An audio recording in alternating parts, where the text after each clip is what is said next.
Hey, за юу яцгаан ингээ Swishcast-ийн шинэ бичлэгээр уулзж байгаа да Tata байна. Тэгээд Бэги бит хоёр маань амлсныхаа дагуу underrated rapper-ууд нэрлэхээр шийдсэн байгаа. Underrated гэх үүсвэл нэг илүү хүмүүс танигдаагүй rapper-ууд гэх юм уу? Танигдаагүй мөртлөөс амар чадварлаг тийм бас хэр баргийн их хүмүүс яг дийлэх масс сонсогчд нэг сонсдгүй rapper-ууд гэх юм уу та тий. Тэгснээс бол real hip hop одоо real hip hop ч яах вэ? Ерөнхийдөө hip hop сонсдог хүмүүс ихийг нь бас мэдж байгаа бах. Тэгэд илүү түлхүү ярих гэж бодлоо. За тэгээд бидний бичлэгтэй хамт байхын тулд та бүхэн маань like, share, subscribe өгөөрэй. Ялангуяа subscribe дарж те дээрээс notification-ыг дарах юм бол та бүхэн бол шууд бичлэг орлоо мэдээлэл ирэх болно. Тэгэд яриад эхэлэх үү. За тэгээд шууд 10 дугаартаас эхлэе те. Чиний бодлоор honorable mention гэсэн хүмүүс байсан уу? Honorable mentions гэсэн хүмүүс үү? Яг нь нэлээд альтернатив хүрсэн зарим хэдэн байсан. Тэгээд яг одоо шинээр гарч иж байгаа ч гэсэн одоо Lil TJ 24 Golden эдэр яг дөнгөж гарч иж байгаа rapper-ууд. Тийм болохоор нэг төвдөд ахын цаашийн. Тэгээд дээрэс нь J Electronica. J Electronica бол яг 2000-аад оноос бол аль дээр карьерээ эхлүүлсэн байсан. Тэгээд саяхан л нэг 2 цомог гаргасан болохоос амар underrated. Дээрээс нь саяхан гаргасан цомог нь бол те бас classic Writing Testimony бас classic гоё цомогны нэг болж исэн. Альбомоор нь тэр чигтэн сонсвол айгуу дайжгүй rapper. Тийм. J Electronica гээд Jay-Z-гийн юу шүү дээ те. Бас group records-ийн хүн байгаа. За ингээд шууд 10 руугаа оръё. За 10 дугаар байранд. За тэгээд 10 дугаар байранд болохоор хамгийн энэ чигсаалт дундаас хамгийн залуу нөгаа одоо 24 настай Nasty C гээд нэг Африк залуу байгаа. You niggas got balls talking all that shit. Niggas these days talk more than a bitch. Internet gangster, click boy click. Shut the fuck up, dog. Sit boy sit. Me and fake niggas we just don't mix. They hugging too tight, now it's dick on dick. I take what I take cause it helps me think. You should be careful what you put in your drink, little boy. Certified womanizer, yeah. Turn up. Тэгээд энэ залуу маань болохоор одоо түрүү жил саяхан яг mainstream гэрээ байгуулсан лейблтэй. Тэгээд ер нь Африкаас гаралтай өөрөө айгуу хар багасаа хипхоп сонирхолтой байж байгаа. Одоо л нэг мейнстрим руу орж ирэх гээд гүрийгээ байж байгаа нэг залуу байгаа. Тэгээд Nasty C маань ер нь гайгүй рэпер. Тэгээд жоохон одоо мейнстрим сонсогддог дуунууд type руугаа хийдэгчсэн. Заримдаа жоохон emotional дуунууд бас хийдэг. Ер нь generic дуу хийдэг. Тэгтээ бол танигдаж ирж байгаа тий. Дээрэс нь XXL-д бол орж байгаагүй юм байлээ. 24-т ч гэсэн. Тэгээ яг хуу цаашдаа орох боломжтой. WB жишээл 27-т орж ирсэн шүү дээ. Тэр шиг бас ороод явах боломжтой гэж харж байгаа. Ер нь Африк рэпрүүдийн яг Америк одоо entertainment руу орох ингээд замыг нь яг хамгийн анхудаа бараг бэлтжиж өгч байгаа рэпер гэж хэлгээд болно доо. За дараачихын рэпер бол бит хоёр Gold Link-ийг сонгосон байгаа. Dirty ass, better ass nigga with a sick ass mouth and a slick ass flow. Got your bitch around me, nigga, and I'm playing when I'm coming for the kitty. Got my full goddamn. Do it for my niggas in the coast right there. Do it for my niggas in the ghost right now. Niggas got killed for the boy, living dreams in the hills, and they watching for the boy right now. Goddamn, what a time, what a year. Gold Link бол XXL 2017 онд бол орж исэн. За хүмүүс бол хөвчлэн Crew гэдэг дуугаар нь мэддэг бах те. Гэхдээ тэр дуун дээр яг дахилтын дуулдаг нь бол Gold Link биш. Brent Faiyaz гээд R&B дуучин байгаа. Амар авьяастай R&B дуучин. Gold Link миний хувьд болохоор илүү нэг альтернатив хип хоп гэж явдаг те. Тэрнээс гадна яг нэг тийм юуг надад санагдуулаад байдیں۔ Одоо Tribe Called Quest тийм vibeтай, тийм жоох юм jazzy тэгснээ юм гэ те бас R&B дуулцдаг ч юм уу. Тиймэрхүү дуунууд ихтэй. Тэгээд хоёр цомгоос нэг ивэл яг нэг одоо Crew-ийг багтаасан. Би яг нэрийн шууд санахгүй. Тэр цомог бол дайжгүй санагдсан. Эхлээл ингээд storyline-тай жоохон цомог байлээ тэр бол. Тэгээд сонсоо чийлэрхэд бол айгүй гоё рэпер. Ер нь Gold Link-ийг хип-хоп баргийн сонсдог хүн бол андахгүй те. Тэгээ нэг USA гэдэг дуу байдаг шүү дээ. Tyler-тай хамтарсан. Тийм. Тэр мөр нь бас гоё шүү дээ. Нэг тийм жоохон Africa vibe өгсөн те. Тийм. Ямар хоп гэдэг үлээ нэг тийм African beat гэдэг тийм. Тиймэрхүү vibeтай дуунууд идэг. Gold Link дээрээс нь lyric нь бас дайжгүй. Ер нь бол төрлийн flow өгүүлдэг. Зарим дуун дээр чи нэг Gold Link байнч гэж мэддгүү. Тиймэрхүү рэпер байгаа. Дээрээс нь яг тэр жилдээ бол нэг XXL чинь нэг тийм хим юм байсан бохоггүй. Boogie Wit-та хүүдий те Тэгснэ Playboy Carti XX Tentacion энэ хэд байсан болохоор ер нь бол нэг жоох анхаарлаас гадуур байсан. Тэгтээ бол яг хийдгээ хийгээд айгу сайн явж байгаа рэпрүүд нэг. Тэ. Mainstream баг орцоо рэпер тэ. Тий. За ер нь Монголд нэг сонсдог хүн баг харагдаад идэггүй нэг Өсрөл Crew-ийг нь л сонсдсон байдаг. За 8 дугаар 8 болохоор бид хоёр Griselda гэдэг одоо бүр лейбл группээр нь бол нэрлсэн байгаа. Tell Virgil right brick on my bread. Lil Brody let off his 30, he ain't even flinch. Caught the body, dip to the A, nobody seen him since. 560 Benz and I ain't need the tents. My weed consent cost more than your mama need for rent. Энэ дундаа бол ерөөхдөө бол 3 рэпертэй. Яг зөндөө олон хүмүүст Griselda багтана л та. Гэтэ яг онцлог 3 гэх юм бол за West Side Gun гэдэг те. Одоо орчин цагийн Recon юм уу? Одоо Griselda-г адилтхыг гэвэл яг Wu-Tang, яг ийм орчин цагт Wu-Tang-ийн хөгжим яг ингэж дуурна гэсэн нэг тиймэрхүү vibe-ийг өгч чаддаг. Нэг old school vibe-тэй. Тэгсэн мөртлөө айгуу тийм зүүн flow change дээр оруулдаг. Ер нь амар дайггүй сонсоод үзэхэд айгуу гоё рэперүүд. Тийм ялангуяа 90-ад оны boom bap дуртай тийм лирикээр зоддог те. За манай click boom сонсдог хүмүүст бол амар таалагдах. Ер нь бол бүлгэн байгаа. За West Side Gun гэдэг байгаа. За түүнээс гадна Conway the Machine, Benny the Butcher гэдэг. Ер нь энэ гурав болоогоос их гурвал толгоогоор нь ингээд тусдаа хөгжим хийгээд бол явж чаддаг. Би бол West Side Gun-ыг бол Pray for Paris гэж цомгийг бол нэлээ сүлд сонсоод байгаа. Тэгээд Benny the Butcher нь болохоор илүү нөгөө хинтэй адилхан, Ghostface-тэй адилхан. Нөгөөх нь болохоор Conway нь болохоор нөгөө Jesus ч юм уу те. Нэг тийм юм лирикэн дээр ажилласан юм жоох swag-тэй. Аманд хажуу тийш болцсон нэг анимын дүрүүдийг ингээд зурангуут нэг ам нь хажуулсан байд. Тэгээ West Side Gun бол тий яг л Recon оогод байхгүй юм байна хөө. Тэгээ юм хоолой молом юм нэрийнхэн. Тэгээд ер нь gangbanging талдаа нэлээд дуулт юм байлээ. Яг фракцаараа хийсэн тэг бүлгмээр хийсэн цомог гэвэл нэг WWC World War Hit гэсэн нэг цомог байгаа. Тэрийг нь сонсоод үзээрэй. Яг чи үнэхээр Wu-Tang дуртай болвол яг энэ рэпрүүдийн дуу нь олон тэгэхээр орч чадах байгаа. Тэгэд Griselda гэх нэр нь ч хүртэлтэй нэг юм жоохон. Өөрөө тэгээд West Side Gun ч нэг юм байлээ. Хитлерийг айгуу тийм хүндэлдэг юм шиг үл ингээд. Цомгууд нь юм Хитлерийн нэрээр нэрлэлсэн. Ингээд бүр юм цуврал бараг 7 хүртэл ингээд гаргацсан байгаа. Тэгээ нөгөө хин нь болохоор Benny the Butcher нь болохоор Scarface дуртай. Бас Scarface-ийн юм дэмээр 2 цомог гаргацсан байсан. Тэгээ яг бүгдийг нь бол арай хараахан сонсч амжаагүй. Гэхдээ бол нэлээ хүмүүст юм бол ярддаг юмд ордог одоо тий. Хин биш. Манай тийм Шонси бол нэлээд дуртай. Шонсихийн 2. Нөгөө нүдний шилтэж юм билээ. Шонси CDTV тийм CDTV-ийн 2 л нэлээд үнэлдэг байгаа шүү. За 7 дугаар байранд. Тэгээ 7 дугаар байранд болохоор Stormzy гэдэг байгаа. If you can't do 10k for a suite, then I don't wanna hear no chat about numbers. You man are my youngers, all blacked out like grungers, 10s and 20s and 100s. Тэгээд хэрвээ UK Grime Drill лидер сонсдог, ер нь UK талдаа сонсдог бол энэ нэрийг андахгүй бах Stormzy гээд. Ер нь бол UK Grime-ийн одоогийн байдлаар бол бурхан тэнгэрийн гэж ярьдаг. Тэгсэн мөртлөө яг international ялангуяа Монголд бол Stormzy-г сонсдог хүн байдгүй. Тийм ер нь байдгүй бах тий.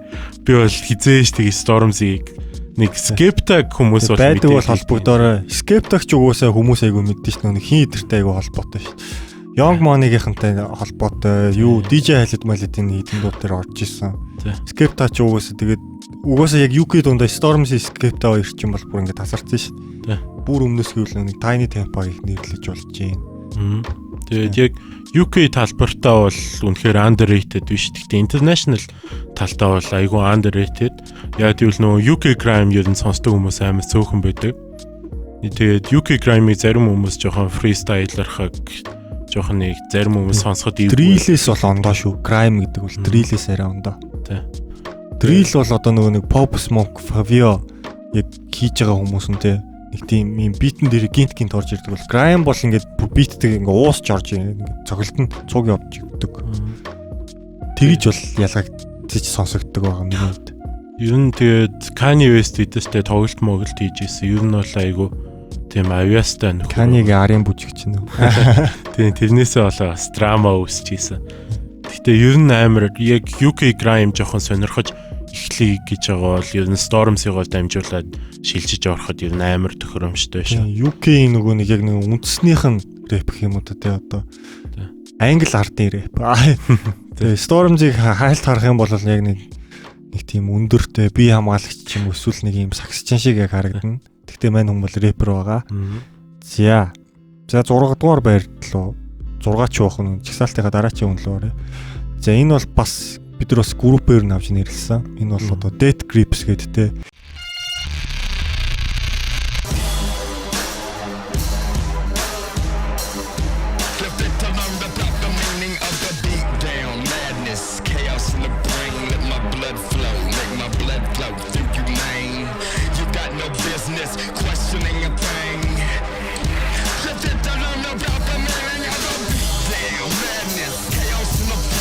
Гэдтэй экспериментал урлагийн одоо хипхопын бол ингээд загалмайлсан эцэг гэх юм уу UK одоо хамгийн амжилттай явж байгаа.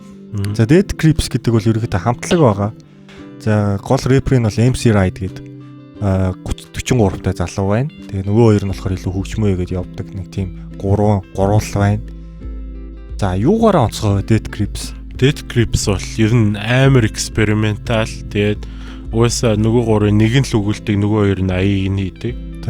Тэгээд MC Ride энэ дунд аваад чигсаалтын дотроо бол 43 настай ер нь энэ чигсаалтын хамгийн хөгшин нь тэгсэн мөртлөө ингээд амар тийм шин юм дурсч хийгээд ингээд сонсоход хүртэл нэг тийм зөвүүн зарим дээр нь ингээд ойрлоод ингээд сод толгоос ихсэрмэж юм шиг те.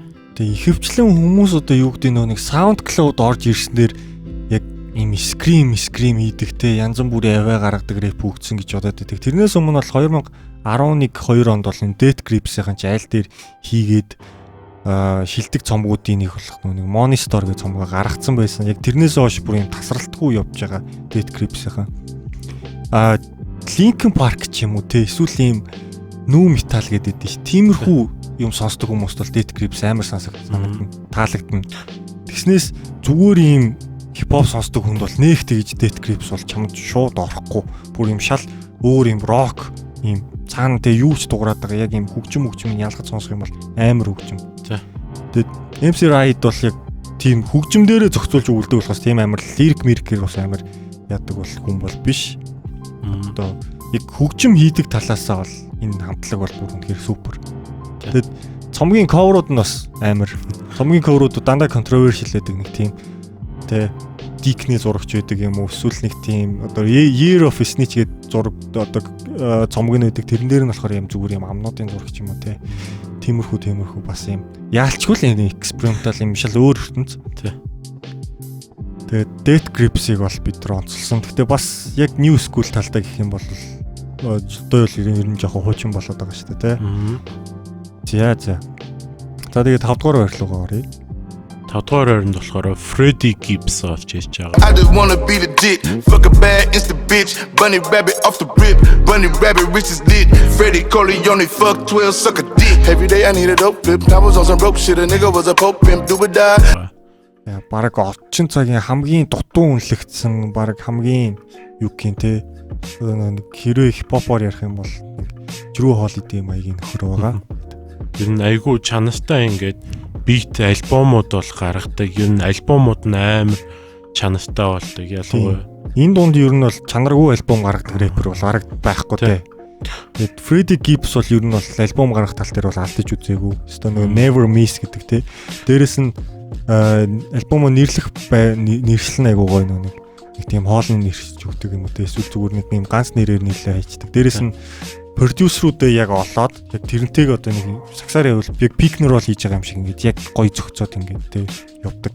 Ямар ч продюсер төр ямар ч ингээд үглээд явж чаддаг. Ер нь анх гарч хийж байхдаа продюсерүүд ер нь амар дутагддаг байсан Freddie Gibbs-ийн ажил дээр. Түүнээс бол яг одоо гэх шиг анх гарч хийж байхдаа л айгу тийм чадварлаг өгүүлдэг. Чадварлаг байсан бол яг тухайн үед нь продюсер амар их дутагддаг байсан. Тэгээ одоо нэг J. Cole Kendrick гэдэртэй л ер нь нэг үе гарч ирж ирсэн юм байл шүү дээ XXL дээр. Тэгээд 14 оноос эхлээд бол ерөөхдөө олон танигдаад одоо critical acclaim гэж ярьдаг тий. За тэгээд өнгөрсөн жилийн бол баг хамгийн шилдэг цомгийг гаргасан. Fredo гэдэг. Тэр цомогт бол нөх өөлөд байх юм байхгүй. Fredo бол бас өөрөө Grammy-д нэр дэвшсэндээ чи ер нь болсон лээ. Сэтгэл хангалуун байжсэн. Гэтэ Grammy бол хог гэдэг. Тэгээд ер нь нэлээд зангарахтай рэпер дөө. Ирээдүйд бас нэг тийм рэпер чинь нэг ингээл гарч ирчихэл нэг унцдээ шүү дээ. Нэг сайн юм хийчихэл унцдаг. Freddie Gibbs бол ингээл сайжруулаад яваад байгаа санагдаж байгаа надад бол. Тэгээд Pinata гэдэг цомгоогоо Bandana гэдэг цомгоогоо яг хамтарсан гэх юм бол. За өөрийнх нь бас нэг соло цомгч байгаа. Bandana бол амис юу ихэлтэй штэ нэг Япон залуу ингээд нэг бас гэх. Тэр чинь Madlib-тэй хамтарлуу те. Madlib-тэй. За тэгээд Freddie Gibbs бол магадгүй бит хоёрыг нөгөө нэг топ tier rapper гэж гаргаж ирсэн хамгийн дутуу хүлээд хаагур худлаа үнэлсэн баг. Би бол баг сонссноос хойш нэг 15 2-д бол яг new school донд бол хангалттай багтана гэж хараад байгаа. Яг гоо impact бол нэг тийм их биш л дээ. Гэхдээ энэ залуугийн бол чадвар үнэхээр гайхалтай. Тий. За дөрөвдүгээр байр нь болохоор Brokehaven хамтлаг гэж явъя те. Хамтлагийн Kevin Abstract гэдэг бол. Why you running through the banners? I don't understand this. You should find your way. I hate my yearbook photo. I hate my passport. I hate my last name. I hate everything it stands for. I should probably fucking transfer. Өмнө бит хоёр бас нэг онцолж исэн те. Энэ залууг бол оруулсан байгаа.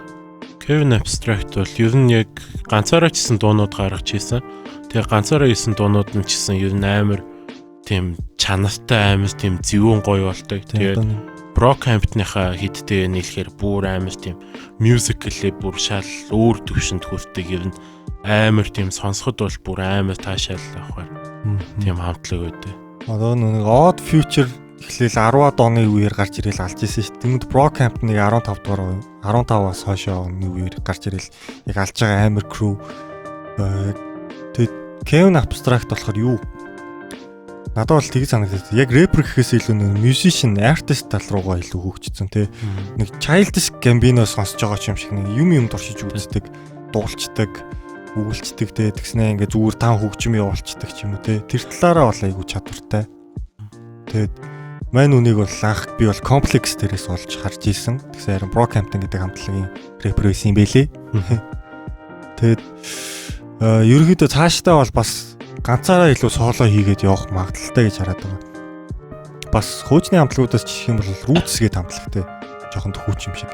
Kevin Abstract одоо Black Thought гэдэг нэг хинт ч ингээд яадгүй ч гэсэн ингээд амар чадварлаг тэгээд явж магадгүй. Тэгэд Kevin Abstract юм бол ганцаараа гаргасан Arizona Baby гэж цомог байгаа. Тэрийг бол сонсороо гэж бол зөвлөе.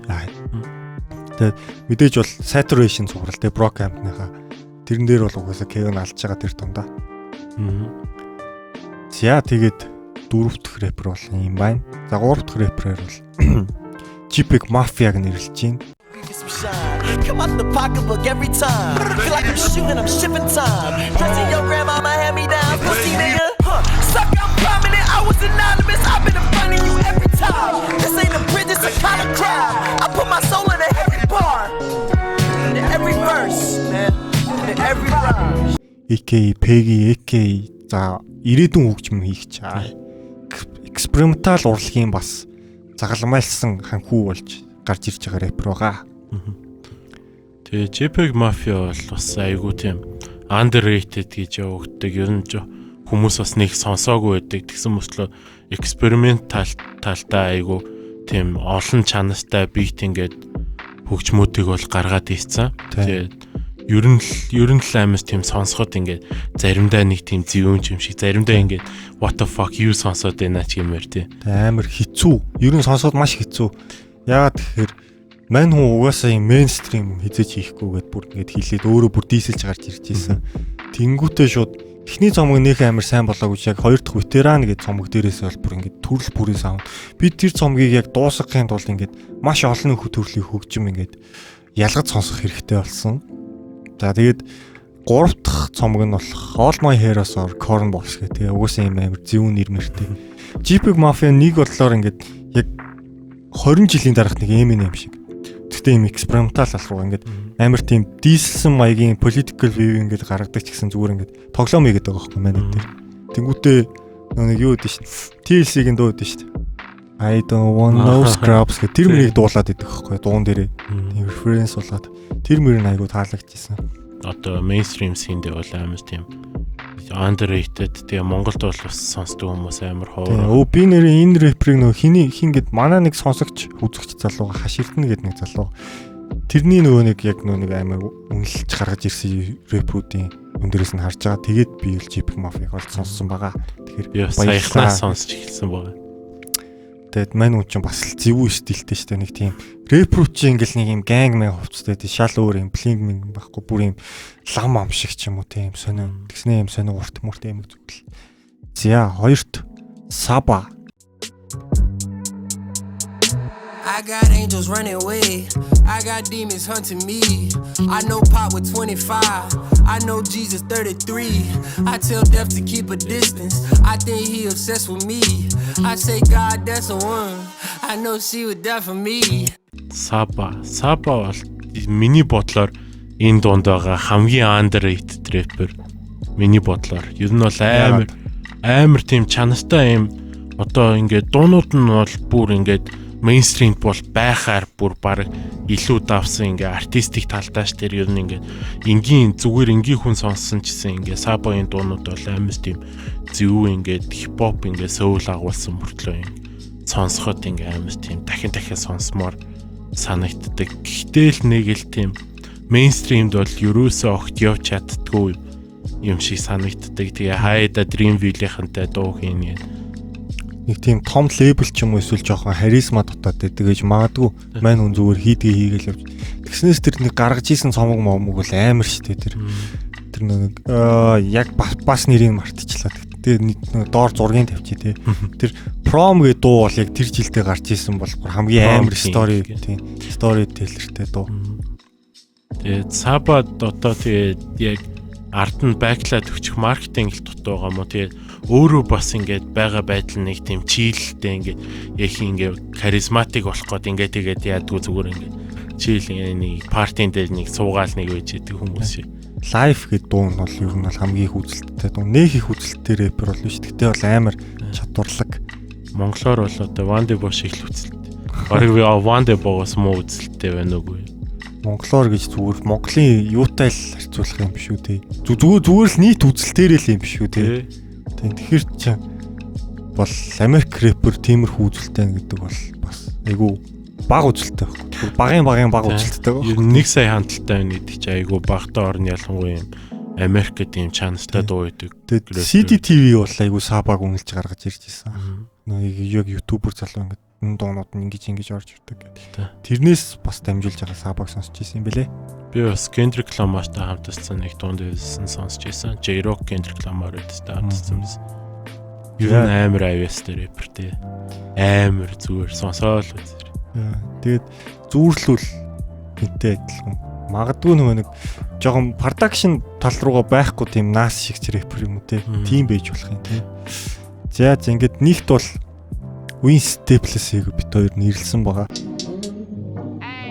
City going up, so you better buzz. Finna see who really wanna us, really spilling blood. Everybody tough, till they gotta go and see the judge. Nigga better hush. Remember growing up, all I wanted was to be a thug. Wanted me a plug, to get a little bread. Shoot a couple niggas in the head, still outside. I don't hide. Win Staples-ийг яг хүмүүс бүгд баг ихэнх нь мэдчихэж магадгүй.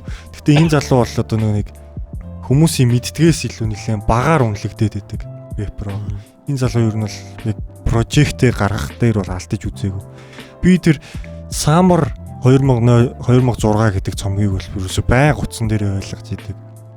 Үнэхээр амар цомог зүгээр ингээл яг тийм street life mindfix сонсоод хүмүүс ингээл Kendrick Joey байдаас мас гэж яваад идэг. Яг үндэ Win Staples-ийн лирик бол тэдний хажууд бол бас л төгхүүц амар. Тэгээ storytelling-ээс гадна ингээ гудамжны амьдрал lifestyle-ыг юу амар лаг харуулдаг. Ер нь нэг тийм амьдралын ойлголт айгүй сайтай. Тэгсэн мэтлүү тэрийг нэг тийм амар гоёор гаргаж ирдэг. Тэгээ заримдаа нэг жоохон сайд майд дуунуудыг нэг жоохон ингээд happy дуу маягийн ингээд жоохон sarcastic маягийн дуулцдаг. Тэгээ ер нь North Feeder бол амар дуу шүү дээ. North Side Long Beach гэл. Get Paid гэдэг тиймэрхүү нилээд нуутай. Ramono юу мөө гэд яг тэр Summer 2006 юм double disc гэдэг байхгүй. Ер нь бол хаяад байх дуу нэг байхгүй тий. Тэрний дараа ч гэсэн нэг Big Fish Theory гэж цомог байгаа. FM гэж цомог байгаа. Одоо харин мань хүн жоохон чимээгүй л болчихлоо гал та. Гэхдээ би бол Vince Staples-д бол хангалттай дахиад хийх юм байгаа ингээд нэг юм классик шит гаргаж магадгүй л гэж байна. Нэг бүр амар классик гаргачвал тэгэл боллоо шүү дээ мейнстрим рүү. Нилийн дээгүр яригдах ёстой хүмүүс юм бохгүй. Ямар ч хэсэн барыг Chance-аас бол илүү рэпер. Chance-ийг хараад идэг. Яг Chance-ийн дараа жил гарч ирчихсэн. Яг тухайн 15 оны үлээ XXL яг нүүр царай нахгүй Vince Staples бол. Chance ч өмнө жил нь байсан санагдав. Тэгэд хүмүүс яг тэр 15 он билүү 14 оных бүр амар сууг байсан болохоор их сандгүй байхгүй яг энэ жилийнх шиг сууг байсан. Тэгэд Vince Staples нөө хин шиг харагддаг гэд бид хоёр өмнө хэлж ирсэн. Jackie Chan-ы найзтай адилхан харагддаг. Тэгээ ерөнхийдөө бол сонсоё гэх юм бол шууд л тэр Summer 2006 гэдэг цомгийг л би бол сонсож үзэрэй гэж бол хэлээ да. За тэгээд нэг иймэрхүүтэй underrated ч юм уу те эсвэл хүмүүс илүү сонсоосоо мэдээсээ түгээгээсээ гэж бодсоор япрууд. Хэрвээ та нар үнэхээр эдрийг мэддэг байх юм бол бид хоёртой бас л тэ адилхан төвшөнд үнэхээр гоё сонсоол явж байгаа юм байна ч гэх шиг. Тэгээд ер нь ингээд орхигдуулсан рэпер үйл доор ингээд комент хэсэгт бичээрээ ингээд мэдээж орхигдуулсан байж магадгүй ингээд зарим рэперуудыг мартчихдаг эсвэл бит хоёрын бүр ингээд сонсоогүй ингээд амар underrated рэпер бас явж л байгаа. Тэгээ нэг хим юм биш. Одоо Denzel Curry Mari чинь баал яг л нөгөө нэг химинтэй харьцуулбал Travis Scott эдэртэй харьцуул скиллэн хамаагүй л мөртлөөс хамаагүй underground гэж явна шүү дээ. Гэхдээ тэдрийг бол оруулааг одоо Joey Badass Denzel Curry өдрийг бол угаасаа хүн болгон баг мэдж байгаа бах гэж бодоод тий. Угаасаа underrated гэдгийг ч мэдж байгаа бах. Тий. Тэгэхээр бол нэх оруулаагүй шүү. За тэгээд дараагийн бичлэгээр бас ямар топ 10 өөр рэпер яриулах тий. Тал дээр бас яаж болох магадгүй бит өөр нэг өмнө нэг 2010 оноос 2020 оны шилдэгүүд гэж хэлсэн бол одоо 2000 оноос 2010 оны шилдэгүүд хүртэлх хийж болох болцоо байгаа. Эсвэл ийм ностальжик зүгээр ийм 10 рэпер нэрлэдэг ч юм уу те. Эсвэл рэперийг муулуулмаар байвал муулж өгч болно. Тэ. Яа тэгэхээр бас бичлэг маань таалагдсан бол лайк, share, subscribe хийгээрэй. Тэгээд рэптэй холбоотой илүү их хийх үзэх юм бол тэгээд манай пэйжээр бас зочлоороо цэгийн маань бас админ хийдэг болсон байгаа. Өдөр болгон шинэ дугаар шеэрлэн мэрлэн гэл явна. Мэдээллүүд явна. За тэгээд peace out. Баярлаа. It was all a dream. I used to read Word Up magazine. Salt and pepper and heavy D up in the limousine. Hanging pictures on my wall. Every Saturday, rap attack Mr. Magic Marley Marl.